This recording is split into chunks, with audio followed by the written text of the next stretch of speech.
जालना ते राजूर रोडवर आषाढी एकादशी निमित्त पंढरपूरला गेलेले वारकरी परत येत असताना रस्त्यानं मध्येच राजूर मार्गावरील वसंतनगर शिवारात जीपला दुचाकी स्वारानं धडक दिली।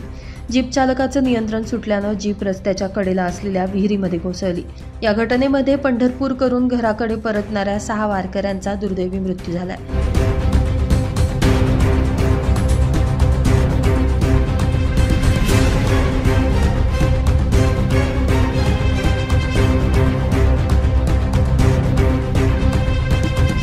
18 जुलै रोजी जालना राजूर मार्गावरील दुपारी 4 वाजेच्या दरम्यान तुपेवाडी फाट्याजवळ ही घटना घडली। विठू माऊलीचं दर्शन घेऊन पंढरपूरवरून काही वारकरी जालन्यात पोहोचले। राजूरला जाण्यासाठी ते या जीपमध्ये बसले होते।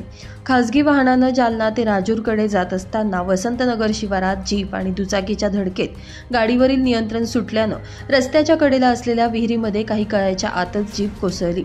यावेळी शेतामध्ये काम करणाऱ्या शेतकरी व कामगारांनी तातडीनं घटनास्थळाकडे धाव घेतली। विहिरीत पडलेल्या इसमांना बाहेर काढणं सुरू केलं।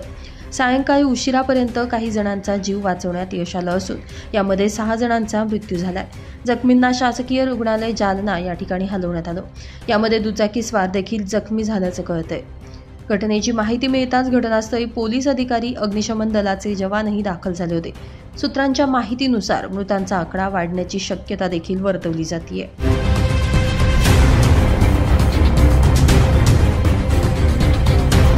ब्युरो रिपोर्ट, नाशिक माझा न्यूज, जालना।